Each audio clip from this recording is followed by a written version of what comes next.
또 예배에 오신 한 분 한 분을 환영하고 축복합니다. 이 시간에 사도신경으로 우리의 신앙을 고백하시겠습니다.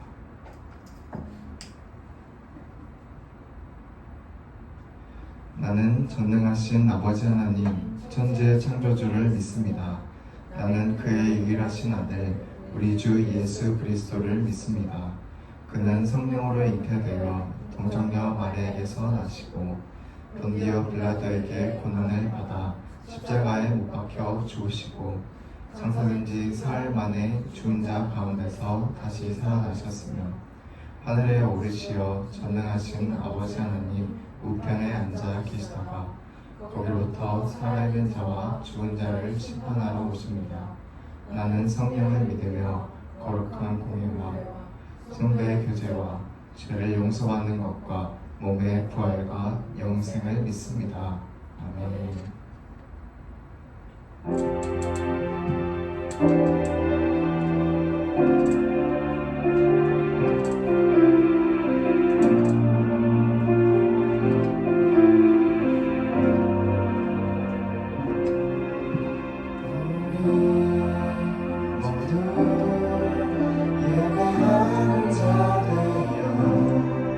온전히 영과 진리로 주를 예배하자. 주가 우리와 함께 영원히 함께 하시고 마르지 않는 샘물로 우리 채우시리. 우리 모두 예배하는 온전히 영과 진리로 주를 예배하자. 주가 우리와 함께 영원히 함께 하시고 마르지 않는 샘물로 우리 채우시리라.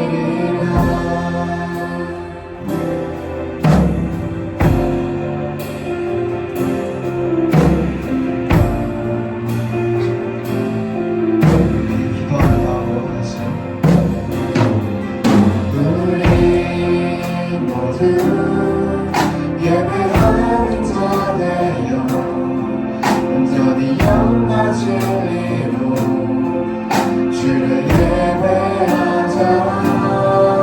주가 우리와 함께 영원히 함께 하시고 마르지 않는 샘물로 우리 채우시리.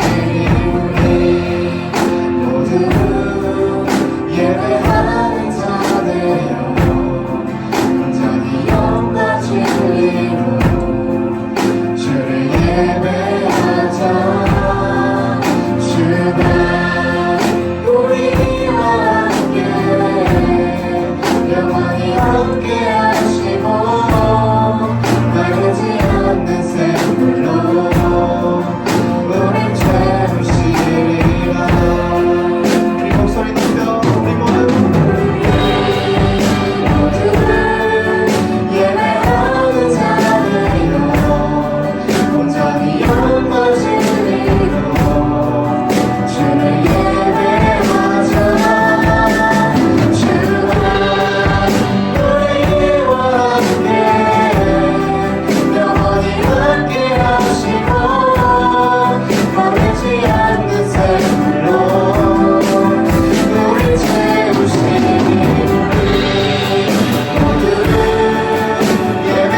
예배하는 자 되어 온전히 영과 진리로 주를 예배하자.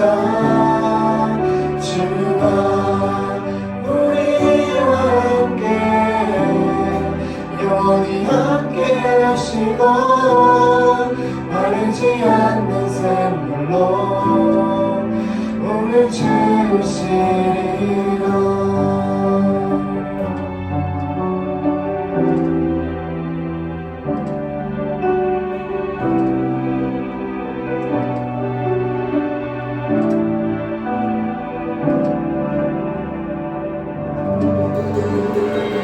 주님을 온전히 예배하는 이 시간 되길 소망합니다. 이 시간 다 함께 일어나셔서 하나님의 나라를 즐거이 노래합시다.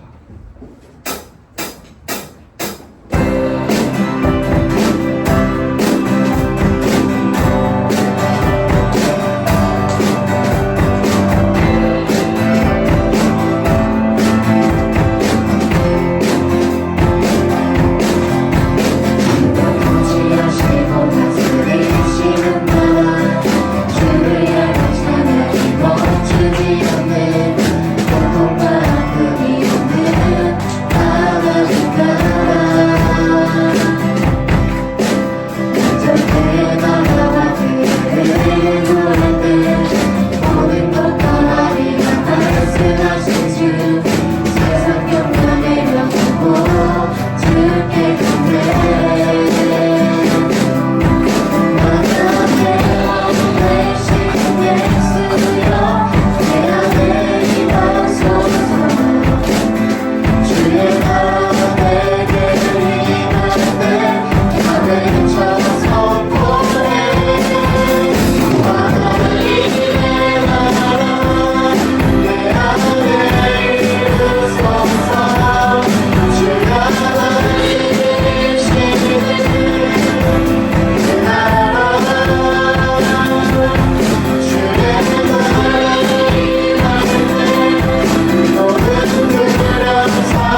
싶네요. 개인적인 경험이지만 저는 중학교 때 기독교 학교를 다녔습니다. 그때 면접을 보고 이제 시험을 통과해서 들어가야 되는 곳이었는데 매주 예배가 있다는 사실에 저는 너무나 가기 싫었어요. 여러분이 어떻게 하나님 나라를 꿈꾸시는지 모르겠지만 제 생각에는 매일 예배가 있고 매일 찬양과 기도로 수련회를 하는 곳이었습니다. 종종 하는 건 좋지만 매일 하는 건 되게 부담이 됐던 그때 어린 마음이 있습니다. 그렇지만 기독교 학교에 가서 모두가 같은 가치관을 가지고 또 매주 채플에서 예배를 드리고 또 그러다 보니 어느새 찬양팀에 들어가 있고 예배는 이제 주일날 드리고 또 목요일날 드리는 매주 2번 드리는 행사가 되었지만 저는 그 시간이 또 준비하는 시간이 너무나 기다려졌습니다. 또 그때 이제 처음 나왔고 또 계속 부르던 찬양이 있는데 요즘에도 계속 부르면 울컥하고 또 하나님께서 나 그리고 예배자로 부른 모든 이에게 하시는 말씀이 아닐까 또 우리가 해야 되는 고백이 아닐까라는 생각되는 찬양이 있습니다. 우리 이 시간 함께 찬양하면 좋겠습니다.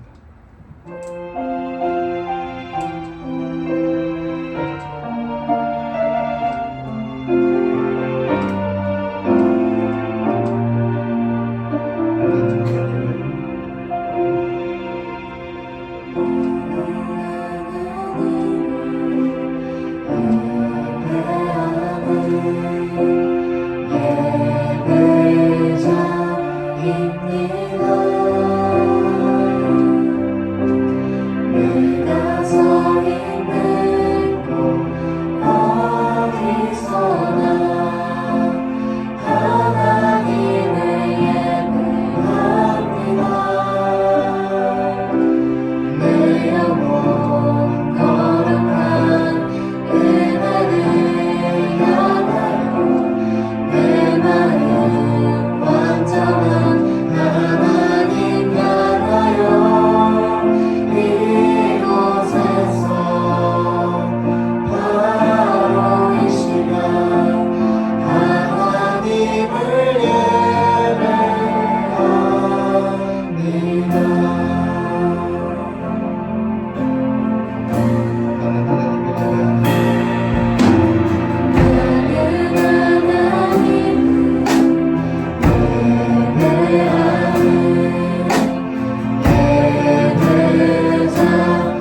그러면 내게 있는 향유옥합 찬양 드리시면서 준비하신 예물 주님께 올려드리시겠습니다.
모두 자리에 앉겠습니다.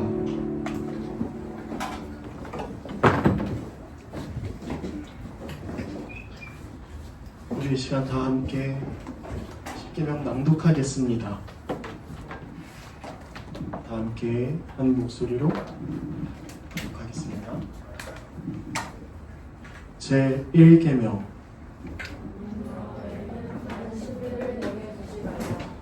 제 2계명 너를 위하여 세계 조상을 만들지 말고 어떤 현수도 만들지 말며 그것들에게 절하지 말며 그것들을 섬기지 말라. 제 3계명 너는 내 하나님 여호와의 이름을 망령되게 부르지 말라. 제 4계명 안식일을 기억하여 거룩하게 지키라. 제 5계명 내 부모를 공경하라. 제 6계명 살인하지 말라. 제 7계명 간음하지 말라. 제 8계명 도둑질하지 말라. 제 9계명 내 이웃에 대하여 거짓 증거하지 말라. 제 10계명. 내 이웃의 집을 탐내지 말라. 우리 다 함께 기도하겠습니다. 만일 우리가 죄 없다고 하면 우리는 자신을 속이는 것이요 진리가 우리 안에 있지 아니합니다. 그러나 만일 우리가 자신의 죄를 자복하면 신실하시고 의로우신 하나님께서 우리의 모든 죄를 사해 주실 것이요 또한 모든 불의에서 우리를 깨끗게 하실 것입니다. 1계명, 2계명, 3계명을 얘기하면서 저희 죄가 많이 떠오르네요. 한 주 동안 이 중 하나도 제대로 지킨 것이 없는 저를 우리 주님께서 용서해 달라고 하나님께 대하여 생각과 말과 행동으로 죄를 범했고 해야 할 일을 하지 못하고 하지 말아야 할 것을 행함으로 하나님께 범죄하였음을 우리가 이 시간 고백했으면 좋겠습니다. 마음과 뜻과 힘을 다해 하나님을 사랑하지 못했고 이웃을 내 몸과 같이 사랑하지도 못했음을 하나님의 자비하심으로 우리를 용서해 달라고 그리하여 현재의 모습을 고치고 하나님께서 원하시는 모습으로 나아가게 하시고 하나님의 뜻 안에서 기뻐하며 하나님의 길로 걸어가게 하시고 거룩하신 하나님께 영광을 돌리며 살아가는 우리가 되게 해달라고 이 시간 각자의 죄를 고백합시다. 하나님 아버지,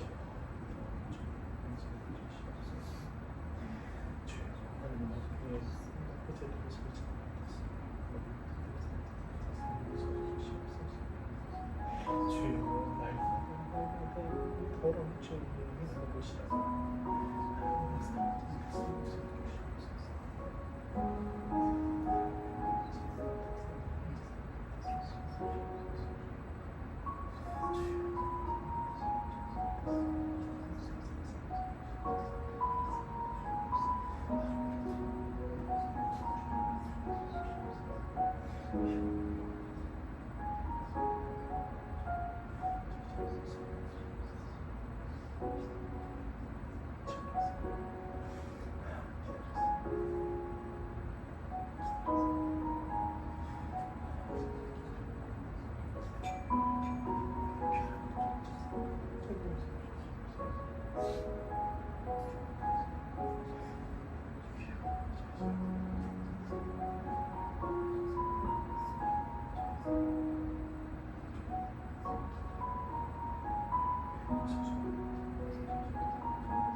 태초에 말씀이 계시니라. 이 말씀이 하나님과 함께 계셨으니 이 말씀은 곧 하나님이시라. 그가 태초에 하나님과 함께 계셨고 만물이 그로 말미암아 지은 바 되었으니 지은 것이 하나도 그가 없이는 되는 것이 없느니라. 아멘. 하나님 아버지 감사합니다. 이렇게 모여서 하나님께 예배드릴 수 있게 하심을 감사합니다. 우리가 하나님의 자녀이나 아직 죄악된 옛사람의 모습을 갖고 있는 것 같습니다. 지난 한 주 동안 주님과 함께한다고 입으로 고백하였으나 실제 행동은 그러지 못했던 우리를 돌아보며 회개합니다. 우리 죄를 용서해 주세요. 우리는 자주 주님의 은혜를 잊고 사는 것 같습니다. 살아서 숨쉬는 것과 말할 수 있고 주님이 지으신 아름다운 환경을 볼 수 있는 것, 비록 하나님께서 만드신 아름다운 소리를 듣는 것 등 당연하게 누리며 살아왔던 것 같습니다.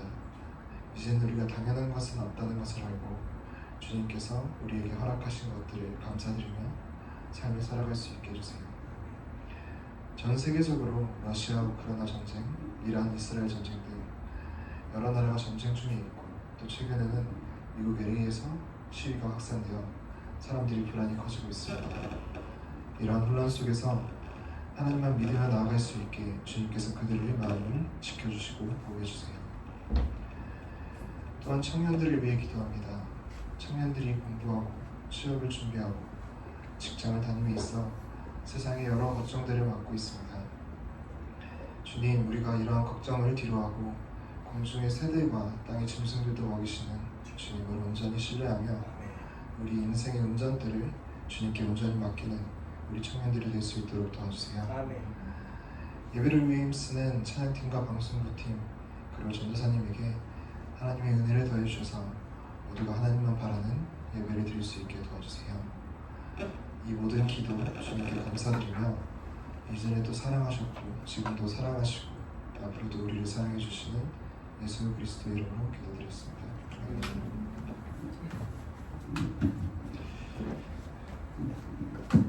사죄 확신하겠습니다.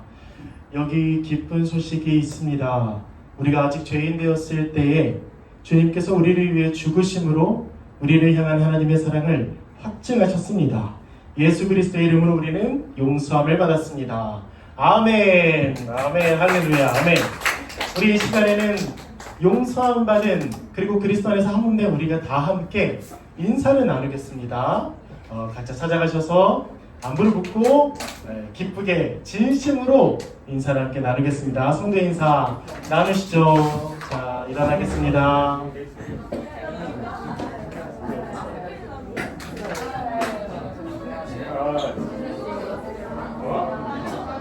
너 몰랐잖아. 공인 케이스야 이거 몰라? 주변 케이스야 몰랐다고.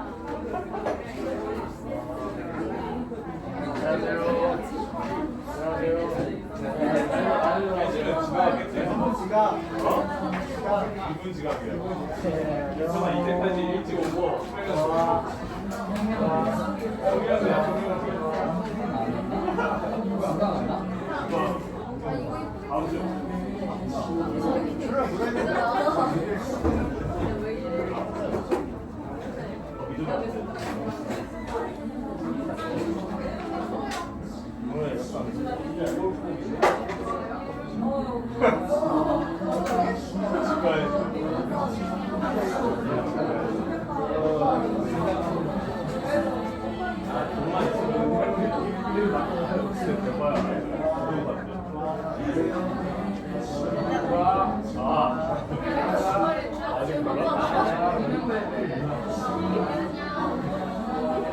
그거 진행되는 거 맞아?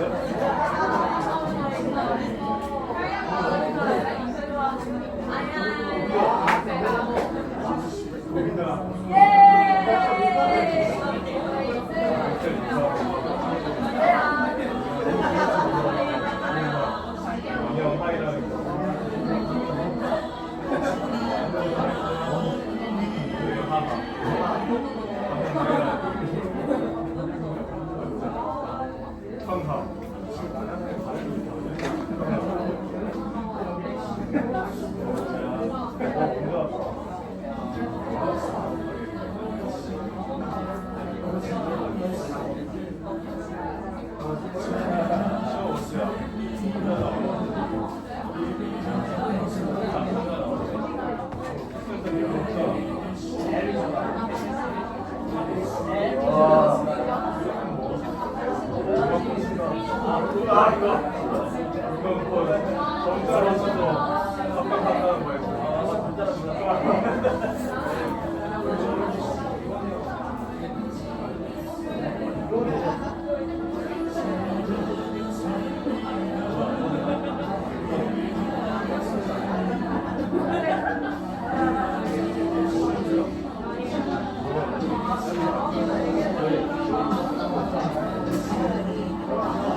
자, 우리 다 함께 오늘 우리에게 주신 하나님의 말씀을 나누겠습니다.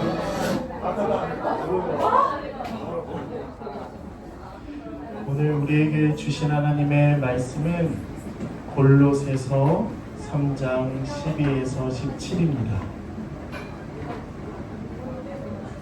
골로새서 3장 12절에서 17절. 집사님 저거 틀어놓으셨나요? 끈 건가요? 자, 우리 다 함께 한 목소리로 읽어보겠습니다. 골로새서 3장 12에서 17절. 다 함께 읽겠습니다. 시작! 그러므로 너희는 하나님이 택하사 거룩하고 사랑받는 자처럼 긍휼과 자비와 겸손과 온유와 오래 참음을 옷 입고 누가 누구에게 불만이 있거든 서로 용납하여 피차 용서하되 주께서 너희를 용서하신 것 같이 너희도 그리하고 이 모든 것 위에 사랑을 더하라. 이는 온전하게 매는 띠니라. 그리스도의 평강이 너희 마음을 주장하게 하나 너희는 평강을 위하여 한 몸으로 부르심을 받았나니 너희는 또한 감사하는 자가 되라. 그리스도의 말씀이 너희 속에 풍성히 거하여 모든 지혜로 피차 가르치며 권면하고 시와 찬송과 신령한 노래를 부르며 감사하는 마음으로 하나님을 찬양하고 또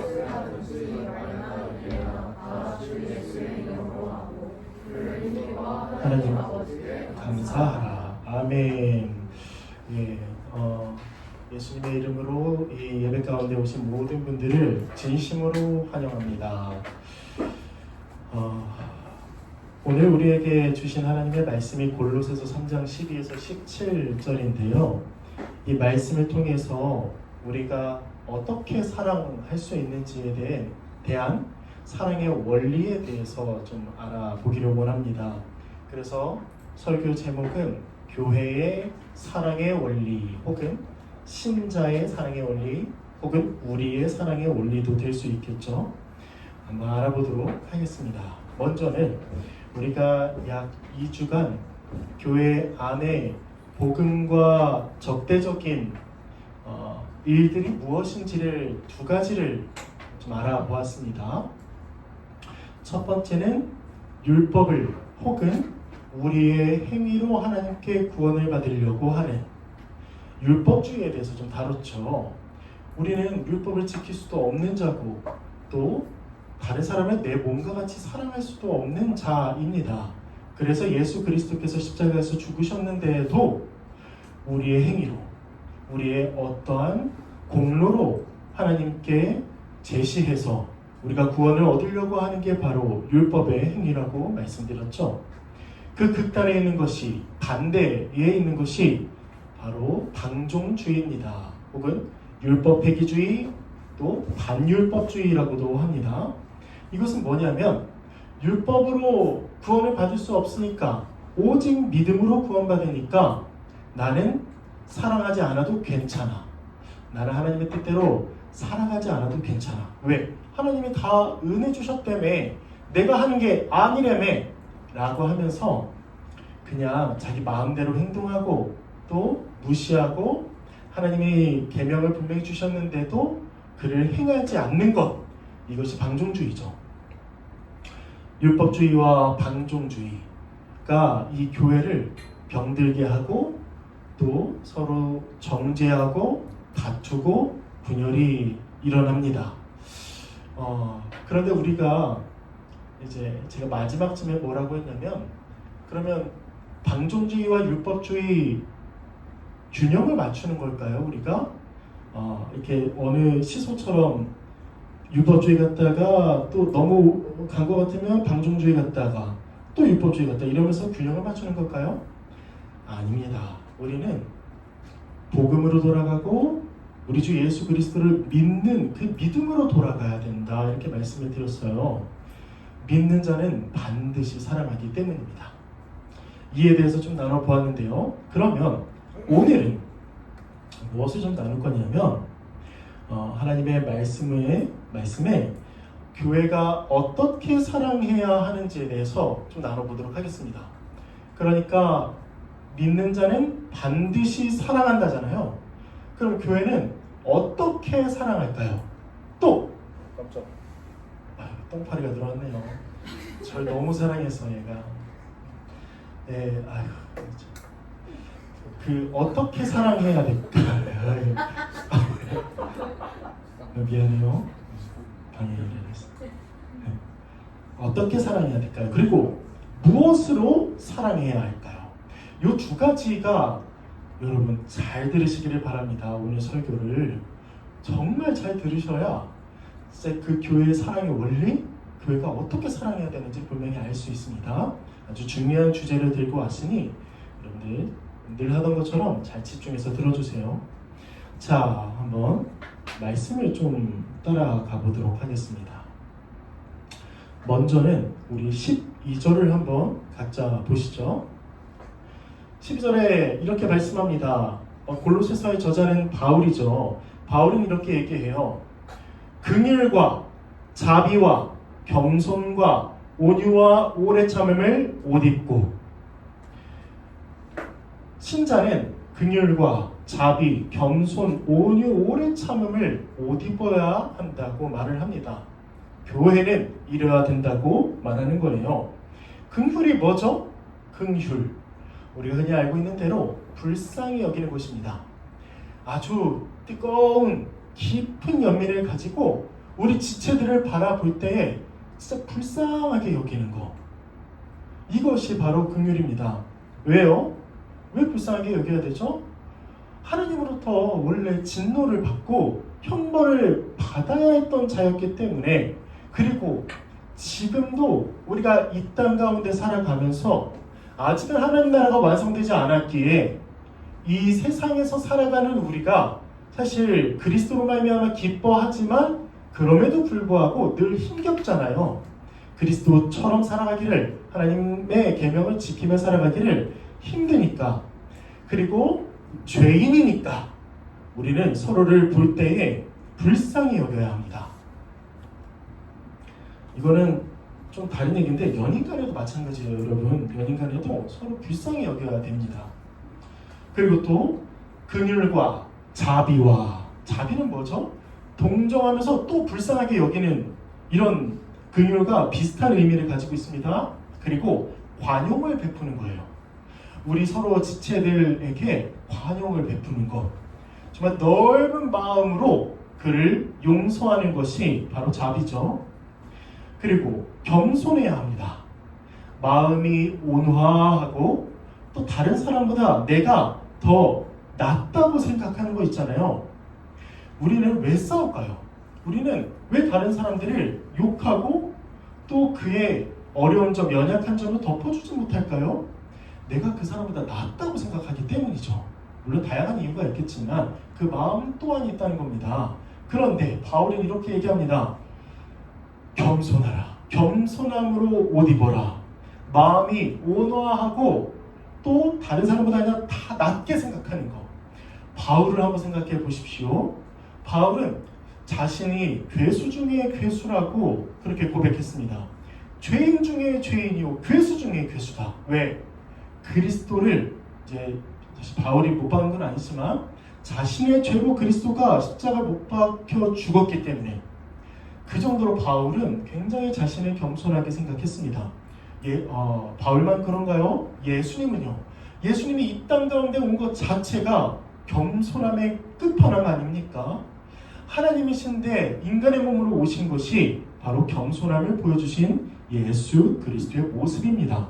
그와 마찬가지로 교회도, 우리도, 신자도 겸손함으로 다른 사람을 대하라는 겁니다. 절대 다른 사람보다 높다고 생각하면 안 된다는 것이죠. 또 겸손과 온유와, 온유라는 건 마음이 부드러운 거 있잖아요. 마음이 되게 부드러워서 다른 사람을 바라볼 때 앞에서 얘기했던 긍휼과 자비함으로 그렇게 대하고 또 다른 사람을 나보다 낮게 여기는 것, 이것이 총체적으로 어떻게 나타나냐면 마음이 부드럽습니다. 또 마음이 부드러우면 다른 사람에 대해서 되게 부드럽고 친절하게 대해요. 마음이 부드러운데 말을 툭툭 내뱉는다? 저는 사실 동의하지는 않아요. 그럴 수도 있다고 생각하는데 그게 신자의 삶일까요, 여러분?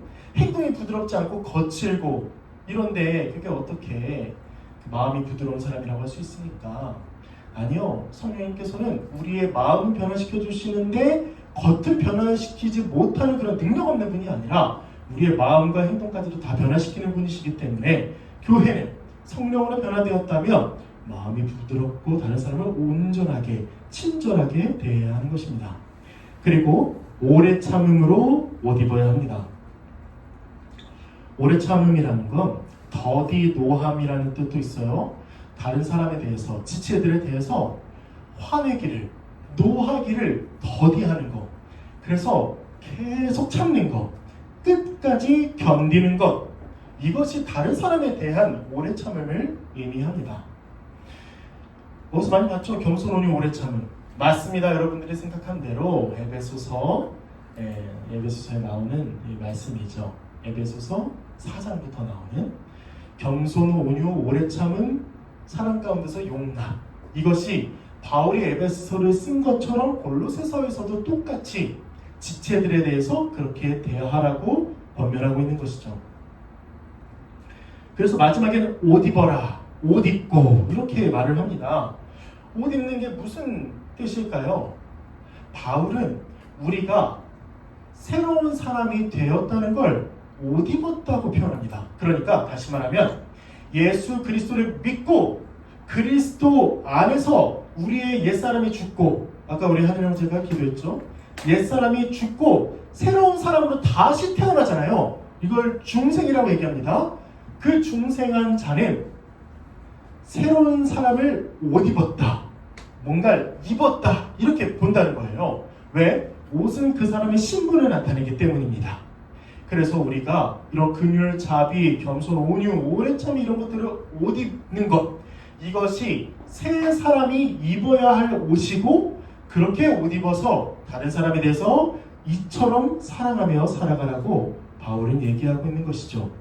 교회는 새로운 사람이 되었으므로 그에 걸맞는 삶인 긍휼, 자비, 겸손, 온유, 오래 참음으로 서로를 대해야 합니다. 또 있습니다. 바울이 12절에서만 그렇게 권면하는 게 아니라 13절 이어서 지금 권면하고 있는데요. 되게 중요합니다. 누구에게, 다시 말하면 어떤 지체가 어떤 지체에게 불만이 있거든 어떻게 하라? 서로 용납하고 용서하라. 여러분, 교회는 서로 지지고 볶고하는 것 아닌가요? 여러분, 예수님을 믿고 우리가 교회가 되었다고 해서 정말 이 땅 가운데서 날마다 막 서로 사랑하고 막 부둥켜 안고 정말 막 내 모든 걸 다 주고 싶고 막 이러면 얼마나 좋겠습니까? 그런데 사실 그렇지가 않다는 거예요. 우리는 한가족으로 살아갈 때 좋은 것만 보지 않습니다. 서로에 대해서. 서로 연약한 점이나 단점이나 때로는 아주 작은 죄도 발견하기 마련이죠. 그러면 화가 나기도 합니다. 그럴 때 우리는 다른 사람에 대해서 어떤 지체에 관해서 불만을 가질 수밖에 없죠. 여기서 불만이라는 뜻이 원어로는 몽페이라고 해요. 근데 몽페이의 어근은 멘포메이라고 해서 이걸 뜻합니다. 흠잡다, 비난하다, 지적하다. 여러분, 다른 지체들을 보면 흠잡고 싶지 않나요? 안 보이나요? 그게 우리 눈에. 비난하고 싶죠. 그리고 아주 지적하고 싶습니다. 그래서 우리는 상대방의 안 좋은 점을 보고 볼 수 있는데 좋게 말하고 아주 이쁘게 말하면 되는데 말도 굉장히 우리는 직설적으로 할 때도 있고 기분 나쁘게, 상대방을 기분 나쁘게 할 수도 있고 또 마치 자신이 상대방보다 더 많은 것을 보고 있다고 생각해서 그리고 상대방이 잘 되라고 지적해주는 느낌으로 또 세게 말할 수 있습니다. 긍휼, 자비, 뭐 겸손이, 오래 참음 이런 게 사실 우리의 마음, 우리의 모습을 보면 온데간데 없다는 거예요. 또 자신이 조금만 잘하는 게 있으면 그 장점을 가지고 다른 사람하고 비교하죠. 그리고 다른 사람이 여기저기서 잘 섬기고 잘하는 건 자신이 하는 일에 비해서 별로 중요한 일로 여기지 않고, 또 상대방이 자신보다 또 잘하면, 내가 잘하고 싶은 걸 그 사람이 잘하면 우리는 배 아파합니다. 제 얘기하는 겁니다. 제 얘기. 그래서 하나님께서 이 눈을 주셨는데 이 눈을 마치 상대방의 장점이나 어떤 좋은 점이 아닌 단점 찾기 위해 존재하는 것처럼 우리는 사용할 때가 많습니다. 우리가 가족으로 살아가기 때문에 이런 거는 사실 안 보일 수가 없어요. 만약에 안 보이잖아요. 그러면 정말 좋은 사람이거나 아니면 안 친하거나 둘 중에 하나 아닐까요? 네, 전 그렇게 다른 이유도 있겠죠. 어쨌든 지금 바울이 이렇게 얘기해요. 누가 누구에게 불만이 있거든 그래도 어떻게 하라고요? 서로 용납하고 피차라는 건 서로라는 얘기입니다. 서로 용서하라.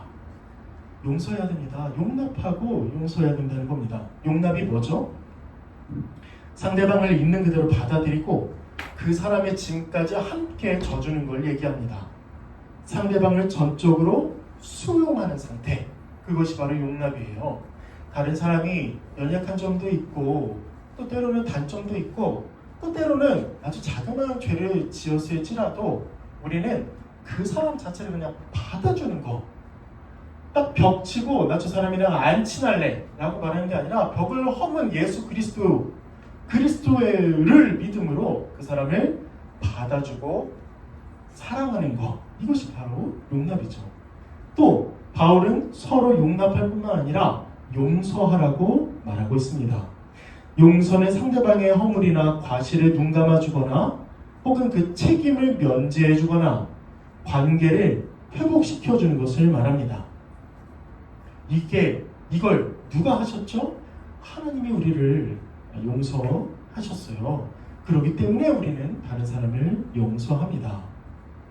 신자는요, 눈에 보이는 상대방의 흠을 잡고 비난하고 그 연약한 점을 다른 사람들에게 더 드러내고 마치 광고하듯이, 그리고 더욱 물어뜯어서 다른 지체를 아프게 하지 않습니다.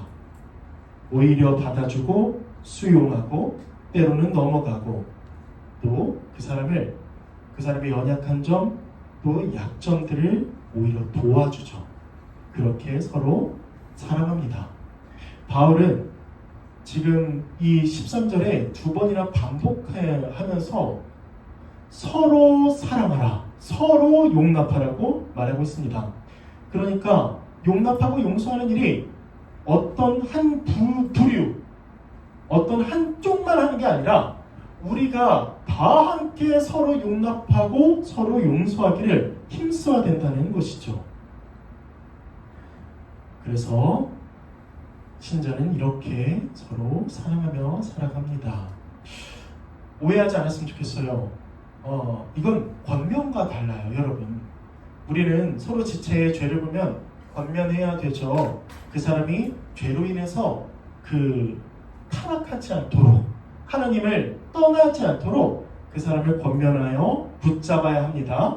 또 때로는 죄를 지적하고 징계할 수도 있는 것입니다. 그러나 연약함이나 작은 죄에 대해서는 때로는 우리는 넘어가기도 하고 그걸 덮어주기도 하고 사랑으로 감싸 주어야 하기도 한다는 것입니다. 이렇게 생각해보면 우리가 참 죄인이라는 생각이 들어요. 우리에게서 선한 것이 단 하나도 나오지 않는다는 생각이 듭니다. 오히려 우리는 죄에 죄를 쌓고 또 진노에 진노를 쌓는 자들이 아닐까 싶습니다. 긍휼은 우리에게 사실 참 어려운 일이죠. 다른 사람 불쌍히 여기는 거. 겸손은 저는 잘 못해요. 겸손이 정말 어려운 것 중에 하나입니다. 온유는요, 뭐 여러분들 각자 뭐 다 알아서 생각했을 때 이런 것들을 하나도 지킬 수 없는 자임을 분명히 우리는 알 것입니다. 그러나 우리는 이렇게 서로 겸손하고 자비하고 온유하고 오래 참고 용납하고 용서할 수 없는 자들인데, 그럼에도 불구하고 바울은 이렇게 얘기합니다. 우리는 서로 사랑할 수 있다고 얘기하는 거예요. 그러니까 이 권면을 한다는 것 자체는 우리가 그렇게 사랑할 수 있는 존재가 되었기 때문에 하는 것이라는 겁니다. 그러면 어떻게 우리가 사랑할 수 있을까요? 바로 하나님의 은혜를 받은 자이기 때문에 사랑할 수 있습니다. 여기서 굉장히 중요한 사랑의 원리가 나와요. 한번 계속 가볼게요. 이따가 좀 얘기해 보겠습니다. 첫째, 12절에 보세요. 그러므로 긍휼, 자비, 겸손, 온유, 오래 참음을 옷 입기 전에 바울이 강조해서 얘기하는 게 있습니다. 뭐냐면 너희가 누구인지 생각해라. 그게 누구냐? 하나님이 택하사 거룩하고 사랑받는 자라는 겁니다. 여러분, 이게 진짜 중요한 거예요.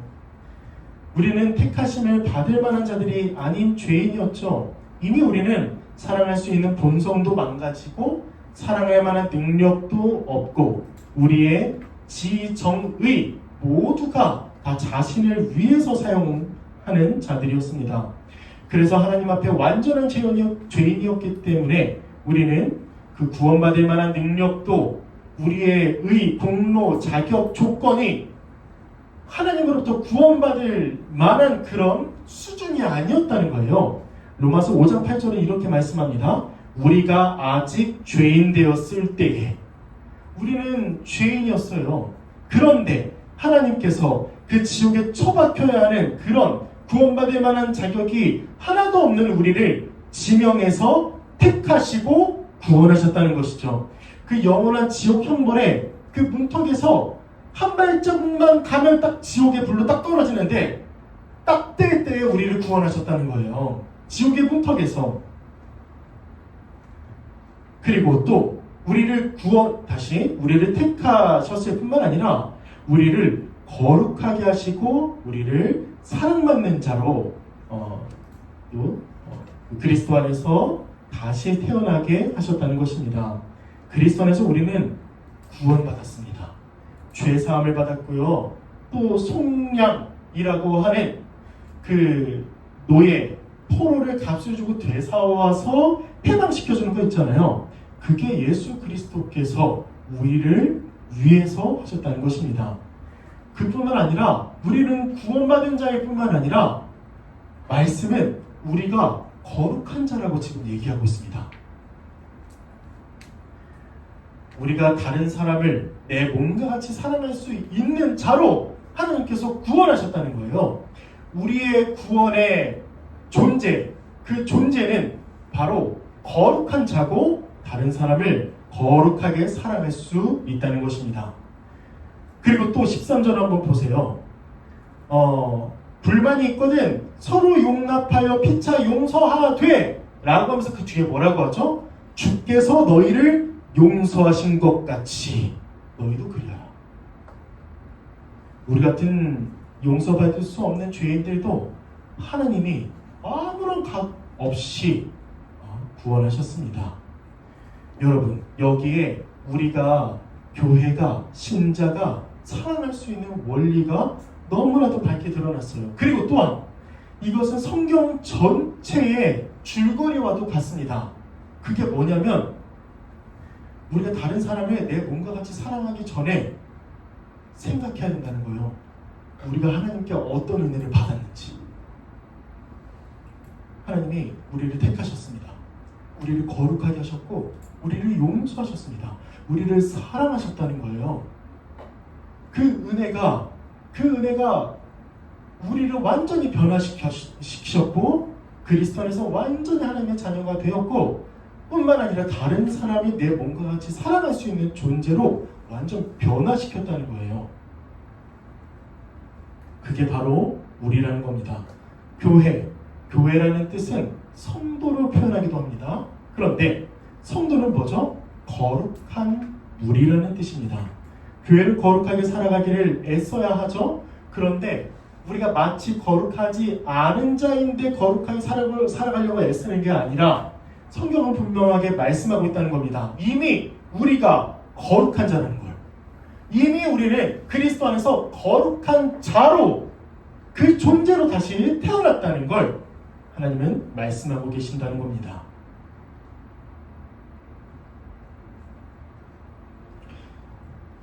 하나님께 사랑받은 자가 바로 우리라는 걸 이 골로새서 짧은 이 몇 구절 안 되는 이 본문에서 분명하게 말씀하고 있다는 것이죠. 그런데 그런 사랑을 받은 자가 어떻게 살아가겠습니까? 바로 바울이 그렇게 권면하는 것처럼 긍휼과 자비와 겸손과 온유와 오래 참음을 옷 입고 다른 사람이 용납하고 용서하며 살아갑니다. 예를 들어보죠. 한 아이가 있습니다. 한 아이가 성장하면서 매일 부모에게 구박받고 매일 혼나고 심지어 신체적인 정신적인 학대를 받았다고 봐요. 그런데 다른 한 아이가 있습니다. 그 아이는 하나님으로부터 너무 큰 부모로부터 너무 큰 사랑을 받아요. 막 옷도 이쁜 거, 아주 고급진 거 사주시고 아이를 위해 막 구두, 신발, 그리고 아이가 아프면은 바로바로 치료해주고 막 사랑한다고 표현해주고 이렇게 다른 환경에서 자라온 아이가 있다고 칩시다. 누가 사랑할까요, 여러분? 전자일까요? 후자일까요? 맨날 구박받고 학대받고 개패듯이 맞고 이런 아이가 다른 사람을 사랑할까요? 아니면 진짜 그 은혜 아래에서 사랑받으면서 살아온 자가 사랑할까요? 우리는 후자라고 생각할 것입니다. 여러분, 마찬가지입니다. 하나님으로부터 사랑받은 자가 사랑합니다. 하나님으로부터 택하심을 받고 거룩하게 지음을 받고 사랑받고 용서받은 자가 다른 사람을 거룩하게 대하고 다른 사람을 사랑하고 다른 사람을 용납하고 용서하고 긍휼히 대하고 자비하게 대하고 겸손하게 온유하게 오래 참음으로 대한다는 것입니다. 이게 사랑의 원리입니다. 이게 복음의 원리입니다. 은혜의 원리예요. 성경을 보십시오. 창세기부터 요한계시록까지 하나님은 이렇게 말씀하시지 않았다는 거예요. 너희가 처음부터 내 계명을 지키면 내가 너를 사랑할 거다. 가 아니라 나 이렇게 너를 사랑했으니 너희가 내 계명을 지켜라. 그리하면 내가 너를 사랑할 거라고. 그런데 그렇게 하지 않아도 우리는 이미 그리스도로 말미암아 구원받은 자이기 때문에 그렇게 하지 않아도 우리를 사랑하시는 거 있잖아요. 그렇게 말씀하신다는 겁니다. 여러분, 이 은혜를 알지 못하면 또 믿지 못하면 다른 사람을 사랑할 수 없습니다. 어찌저찌 사랑한다고 하더라도 그 안에는 평안과 기쁨과 감사가 없고 마치 하나님의 계명을 과제로 여기고 해야 하는 것으로만 느껴지고 자꾸 그렇게 못하면 정죄받고 찔리고 죄책감을 느낀다는 겁니다. 결국 은혜의 결과인 사랑이 아니라 사랑했으니 구원을 달라는 율법주의로 빠질 수 있는 것이죠. 그리고 또 이 은혜를 잊는다면 방종주의로 빠질 수 있습니다. 1만 달란트 여러분 설교를 정말 많이 들어보셨죠? 1만 달란트가 그때 당시에 한 사람이 몇 년을 일해야 그 1만 달란트를 벌 수 있냐면 뭐 약간 좀 학자마다 다르지만 16년 거짓말이에요. 16만 년 16만 년을 일해야 얻을 수 있는 그 값어치라는 겁니다. 그런데 1만 달란트를 탕감받은 자가 나라고 생각한다면 가만히 있을 수 있겠습니까? 선행을 베풀고 사랑하고 다른 사람 또한 용서해주지 않겠습니까? 그러나 내가 받은 이 은혜를 하나님으로부터 받은 이 은혜를 잊는다면 늘 다른 사람을 무미건조하게 대하고 형식적으로 대하고 늘 궁핍해 있고 다른 사람에게 베풀고 사랑하지 못하는 가난한 마음으로 살아간다는 것이죠. 그러므로 교회는 여러분은 청년들은 생각해야 합니다. 우리는 모두 생각해야 합니다. 하나님의 은혜를 다 받은 자라고, 내가 하나님의 은혜를 다 받은 자라고, 하나님으로부터 불쌍히 여김을 받았고 하나님의 자비를 받았고 그 자비로 구원을 받았고 하나님께 용서를 이미 다 받았다는 사실을 늘 가슴에 새기고 떠올리고 붙잡고 믿어야 합니다. 그래야 주께서 우리에게 하신 것 같이 다른 사람을 긍휼하게 자비로 겸손으로 온유로 오래 참음으로 용납으로 용서로 대할 수가 있는 것이죠. 이 은혜를 반드시 붙잡으시기를 바랍니다. 다른 사람을 사랑할 수 없나요? 예, 저한테 묻는 거예요. 사실 저는 다른 사람이 내 몸과 같이 사랑하기가 참 힘듭니다. 고백하자면 힘들어요. 그런데 이 은혜를 떠올립니다. 내가 어떤 은혜를 받았지? 받은 복을 세어보는 거예요. 근데 그 받은 복이 너무나 많은 거죠. 1만 달란트를 탕감받은 거죠. 단 1원도 하나님께서 받으시지 않고 나의 빚을 다 탕감해 주시고 또한 그 지옥의 형벌을 받지 않게 하셨는데 내가 다른 사람을 용서하지 못한다는 사실에 찔려서 회개하고 또 그 은혜를 다시 한번 생각하고 묵상하면서 다른 사람을 자비하고 또 겸손하고 온유하고 오래 참고 용납하고 용서로 대할 수 있는 거더라고요. 이 은혜를 반드시 붙잡으시기를 바라요. 누군가를 긍휼히 대하지 못하겠나요? 누군가를 겸손으로 대하지 못하는 여러분이십니까? 사랑하지 못하나요? 형식적으로 대하나요? 우리 그 자리에 딱 우뚝 서서 혹은 앉아서 기도하든지 눈을 감고 생각하든지 떠올려 보십시오. 하나님의 은혜를 내가 얼마나 많이 받았나. 오늘 우리가 이렇게 숨쉬고 살아가는 것도 하나님의 은혜 아닙니까? 이곳에 와서 예배드리는 것도 하나님의 은혜 아닙니까? 여러분들이 스스로의 힘으로 이 자리에 나왔습니까? 아닙니다. 하나님의 은혜로 이 자리에 나왔습니다. 모든 것이 처음부터 끝까지가 다 하나님의 은혜라고 우리는 고백하죠. 그러면 다른 사람을 사랑할 수 있습니다. 다른 사람을 용서할 수 있습니다. 다른 사람을 용납할 수 있고요. 다른 사람보다 내가 정말 괴수 중에 괴수라고 죄인 중에 죄인이라고 고백할 수 있다는 거예요. 그래서 다른 사람을 나보다 더 높게 여기고 다른 사람을 더 존귀하게 여기고 또 온전케 하는 우리 청년부가 될 것입니다. 말씀을 마치겠습니다. 율법주의와 방종주의를 다룬 후에 오늘 말씀을 좀 선택을 해 보았습니다. 율법주의도 아니고 방종주의도 교회를 무너뜨리는